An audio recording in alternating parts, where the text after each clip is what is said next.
Tom, you and Ken have worked together on TV and on the stage. Yeah. Now he's your director in a movie. How did that dynamic change? It really is. I mean, acting is a bit like tennis. You can't really do it on your own. And I suppose acting takes a degree of mutual trust and respect, and over the years of doing Wallander and Chekhov's Ivanov in the West End, we've exchanged a few words, and really it's actually a huge privilege to be directed by somebody who I felt so known, understood, and trusted by.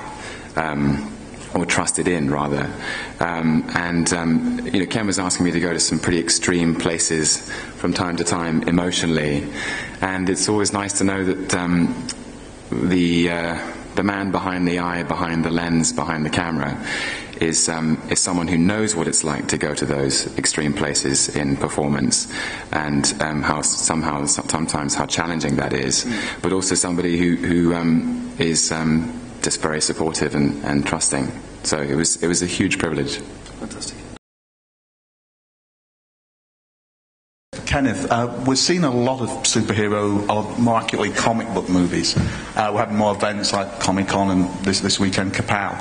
I'm wondering, do you think the increase in these comic booking movies is down to technology, or is it down to actually the fact that Hollywood in some ways has caught up with the fact there's a generation of people who can greenlight projects being aware of it as an art form rather than something that was just for kids, say, 20 years ago?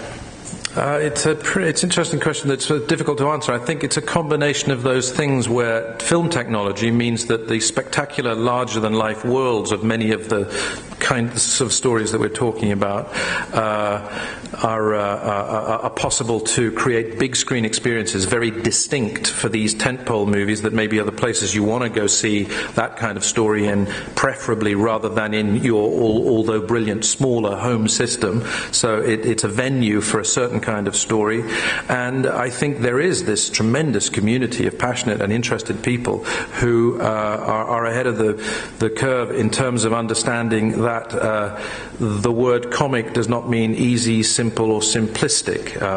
It happens to be connected to what is often fiendishly clever plotting, fiendishly clever writing, fiendishly economic, and allied with incredible artistry, visual artistry. So many exciting ideas are there. So I think a number of those things start to explain it, I guess.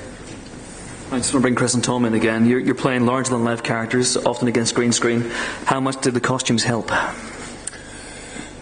It's helped a hell of a lot. I remember first putting the costume on and having read the comic books, the previous sort of 6 months, and imagining how I was going to play this guy and convincing yourself and everyone else that, this is what it's going to be. These costumes were so incredibly detailed and sold such an image that you put it on and you for the first time, really, you feel like the character. And, that certainly makes our job easier. It makes you stand different, it makes you walk different. And it was just, another layer to add on and work with.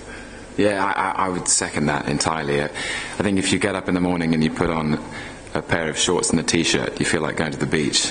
But if you get up in the morning and you put on a breastplate and a backplate and a cape and a horned helmet, you feel like striding around a Norse palace. So they are. Alex Byrne, who designed the costumes, did the most extraordinary job. Because they're so faithful, actually, to the hyper-real, almost unreal quality of the comic book costumes. And not only do they look right and look great, but she was able to design costumes that we could fight in, and we could run in and roll around in the snow in, and the great challenge was actually having a loo break, but at least we could knock 10 bells out of each other. That's for another time.